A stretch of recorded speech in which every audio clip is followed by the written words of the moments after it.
Hey, are you watching my channel again? Thanks, I love it. We'll be right back.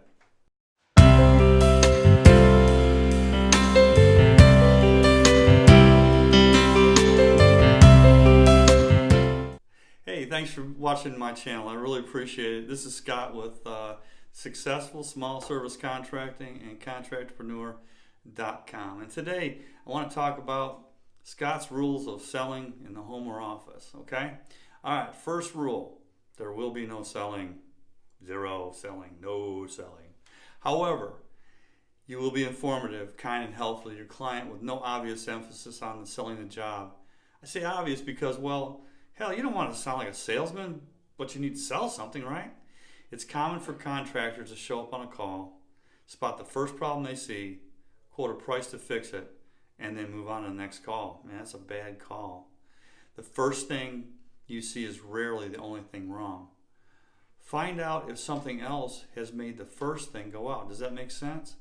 Electricians shouldn't just replace the bad switch. They should figure out why that particular circuit is overloaded and thus burning the switch out. Plumbers shouldn't just repair the hole in the water pipe. They should find out why the pipe was weak and address that also. HVAC people shouldn't just replace the bad relay. What caused the relay to go bad? Landscapers shouldn't just fill a sinkhole. First, find out what caused that hole. Just look at the problem and let it sink in a bit. Go out to your vehicle and straighten it up for a few minutes. Think about what else could be done to help this client avoid a nuisance repair soon. Create options to keep their problem from coming back or becoming a bigger problem soon. Only focusing on the first problem that you see can cause a call back when something else goes wrong that should have been fixed along with the first repair or service. And it makes you look bad that you've left an opportunity open, because they're not going to call you back again if they have an immediate problem with the same thing that you fixed. Look at everything. Most repair calls or services have multiple problems, and the client should be given the option of resolving all their problems while on the original call. This won't always happen, but it gives them the option to help them save money on operating costs and future repairs. Spares them the inconvenience of additional breakdowns and reduces the likelihood of property damage. It also protects your reputation.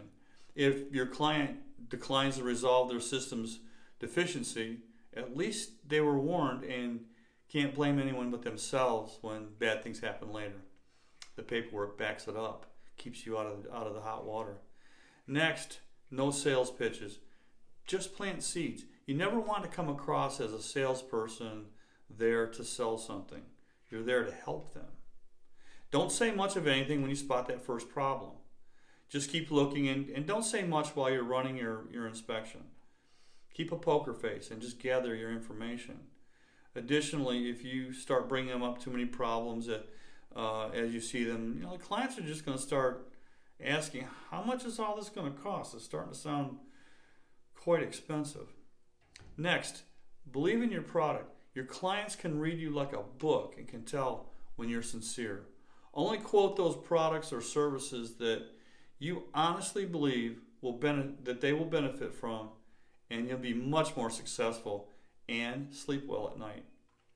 Next, don't decide they're not going to buy. And this is a rookie mistake. This is one of the biggest mistakes that newbies make.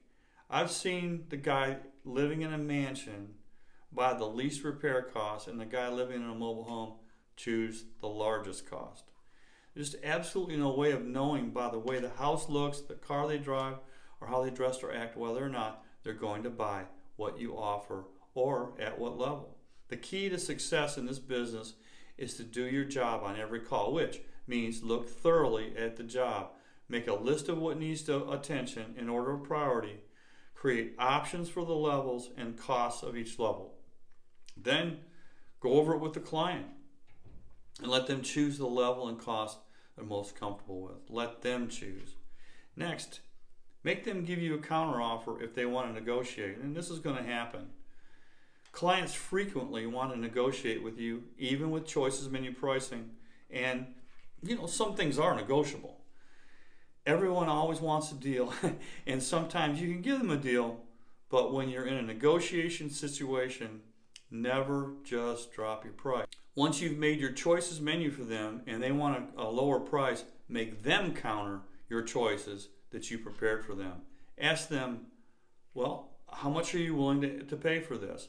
Once you get a number out of them, get a solid commitment from them to buy prior to agreeing to a price. Say, Mr. Klein, if I can do that for you at the price that you offered, can we go ahead and get started with this today? Remember, never drop your price and not make the sale. Never make it apparent that it's all that important that they buy. The person who wins the negotiation is the person who's willing to walk away from the deal. Many so-called gurus of the service business state that the price is the price, take it or leave it. Well, sure, it comes out nicer than that, but that's what they're saying. And I don't feel that's a good strategy at all. You have time and money in this call already, and if the client is a reasonable person but just has to negotiate to feel good about themselves, then see what you can do. But again, just dropping your price without prior agreement to go ahead is not what to do. Next, keep in mind that silence is golden. Most service people just talk too darn much. You don't sell by talking, you sell by listening. Usually the more they talk, the more you learn about them, and the more you learn about them, the more you'll sell. When two people are together, one of them has to be talking. If you don't talk, they will. If you ask a client a question, remain silent until they respond. Once you give them an opportunity to buy by asking a closing question, remain silent until they speak. Check out my video on advanced listening skills. I think you'll like it.